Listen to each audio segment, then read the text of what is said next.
আমাদের ছেলের বিয়ের কথা বাদ দাও, বাড়ির এই ঝঞ্ঝাটে আমাদের ছেলের বিয়েটাই না ভেস্তে যায়। হ্যাঁ, এই কথাটা তুমি খারাপ বলোনি শ্রীময়ী, এই কথাটা তুমি একদম ঠিক বলেছো। কারণ মানে এখন এরকম হয়েছে যে আমরা যদি আমাদের ছেলের বিয়ে নিয়ে এখন কথা বলতে যাই না, মানে এ বাড়িতে যেটা হয় যে কেউ তো নিজে থেকে একটি কথাও বলবে না, একটি কথাও কেউ বলবে না, একমাত্র আমার এই ভূমি ছাড়া। আমরা এই এই এই কারণে যদি হঠাৎ করে এখন যে কথাটা বলতে যাই, সব এখন আমাদের কাছে দোষটা এসে পড়বে। পড়বে, দোষ তো পড়বে। বলবে যে আমাদের বাড়ির এত বড় একটা দুর্ঘটনায় তোমরা তোমাদের ছেলের বিয়ে নিয়ে আলোচনা করছো। ঠিক তাই, ঠিক তাই। আর এই সবের আসল উপলক্ষ এই একমাত্র আমার এই বোন, এই মেয়েটা, এই পারি। বাহ বাহ বাহ বাহ, ভুল। তোমাদের কথা শুনে মনে হচ্ছে যে পারি যেন নিজে নিজে ঘটনাগুলো ঘটাচ্ছে। সত্যি তাই মনে হচ্ছে।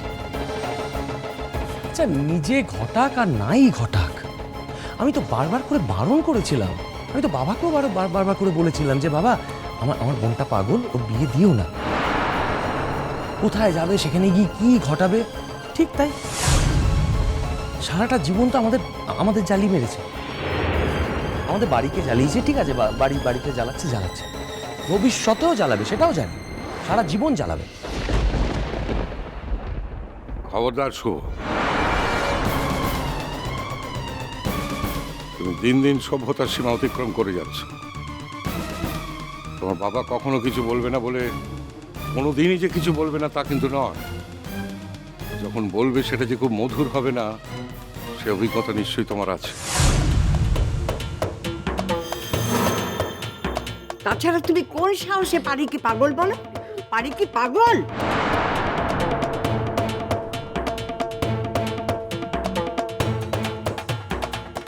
এ বাড়িতে তো শেয়ানা পাগলের ছড়াছড়ি মেজ ঠাকুরপো। তার চেয়ে তো আমার ঠাকুরজির মতো পাগল স্বর্গ, তাই না? তোমাদের ছেলের বিয়ে তোমরা ধুমধাম করে দিতে চাইছো, দাও না, কে বারণ করেছে? এত বড় একটা অনাচার হচ্ছে, তাও তোমরা কোনো বাধা দিইনি কো।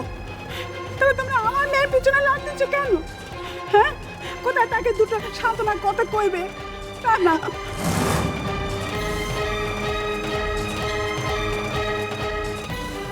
রাঙা পিসি,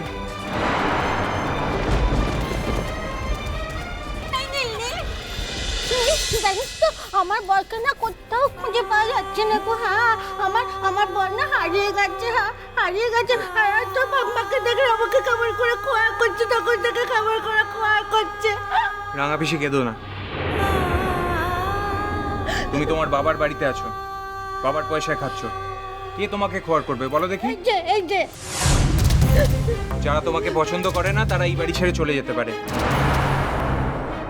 হিল, কি হলো? তোমার গায়ে লাগছে কেন? কথাটা তো আমি তোমাকে বলিনি, ঠিক আছে? হ্যাঁ, এটা কথায় বলে না, পড়লো কথা সবার মাঝে, যার কথা তার গায়ে বাজে। এই যে মেয়ে, চলো চলো চলো দেখিনি, চলো দেখিনি, তুমি হাত মুখ ধরো, চলো দেখিনি, খাই টাই দিই। হ্যাঁ, সবাই তো গাতে করে ঝেড়ে ফেলতে পারলে বাঁচে, আমি তো পারবো নি, আমি তোমার মা, আমি তো তা পারবো নি। এখন চলো চলো দেখিনি, চলো। রাঙা পিসি, রাঙা পিসি কাঁদছো কেন? না, কেঁদো না, প্লিজ প্লিজ কেঁদো না। তোমার কপালে স্বামী ভাগ্য থাকলে কেউ তা থেকে তুমি আটকাতে পারবে না ঠাকুরজি। ঠাকুরের ওপর, শুধুমাত্র ঠাকুরের ওপর ভরসা রাখো। আমরা তো আছি রাঙা পিসি। আমরা সবাই মিলে খুঁজলেও কি অমর্ত্য অন্তলকে ফেরত পাবো না? বলো বলো তুমি।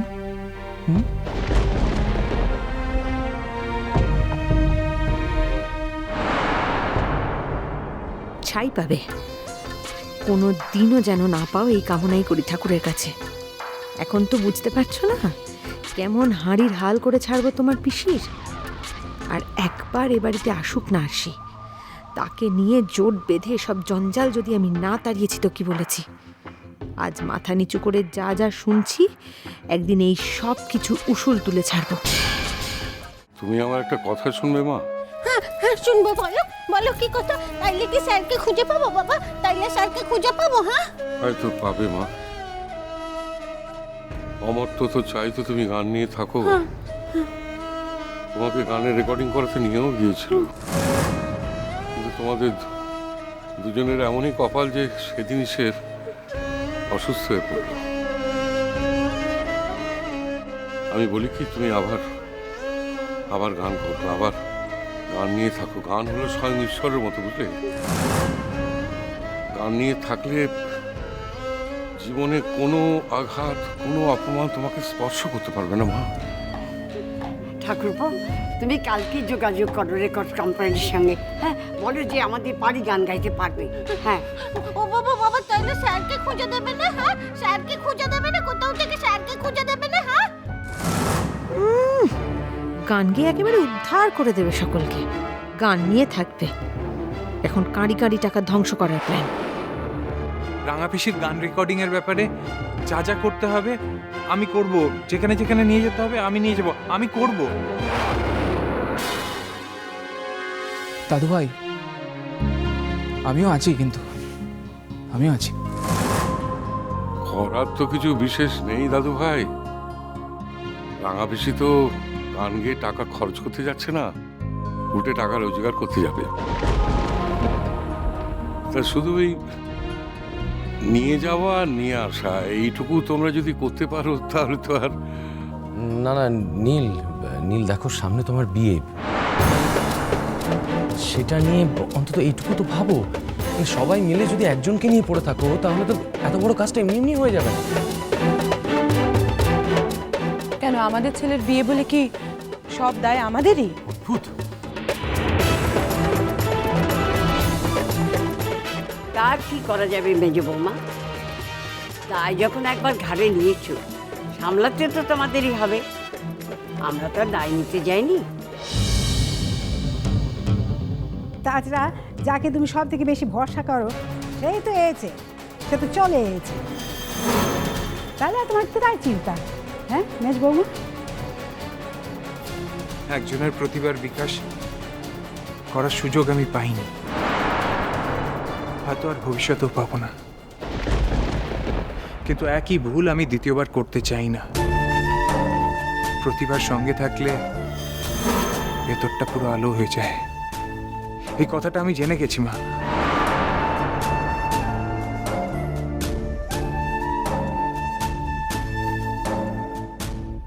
আর একটা কথা ঠাকুরজি, শুধু ওই রেকর্ডিংই নয়, তোমাকে ফাংশনেও গান গাইতে হবে।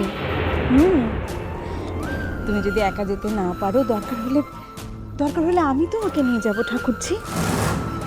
তুমি যদি ভালো করে গান গেয়ে নাম করতে পারো না, তাহলে অমর তো যেখানেই থাক না কেন, আমি হলপ করে বলতে পারি ও স্থির থাকতে পারবে না। তোমার গান শুনেও ঠিক তোমার কাছে ছুটে আসবে। আর তুমি খুব ভালো গান গাইছো এটা জানতে পারলে তার অসুখও সেরে যাবে। হ্যাঁ এইটা তো তুমি একদম ঠিক বলেছো বৌদি। হ্যাঁ আমি যদি ভালো করে গান গাইতে পারি না, তাইলে আমার স্যার ঠিক থাকতে পারবে না, গান শুনে শুনে আমার কাছে চলে আসবে। হ্যাঁ হ্যাঁ আমি কাল থেকেই গান গাইবো। হ্যাঁ কাল থেকেই গান গাইবো। আমি তো ঠিক মতো হাঁটতে পারিনি গো, তুমি আমার হাত ধরে ধরে নিয়ে যাবে। হ্যাঁ পার্বতী, তুমি আমার হাত ধরে ধরে নিয়ে যাবে। তুমি নিয়ে যাবে তো গো? নিশ্চয়ই নিয়ে যাবো ঠাকুরজি, নিশ্চয়ই নিয়ে যাব। এমন একটা অসুস্থ মেয়ে ইচ্ছে করলে কি করতে পারে, কত দূর যেতে পারে, সেটা প্রমাণ করার সুযোগটা আমি বা হারাই কি করে বলো দেখি।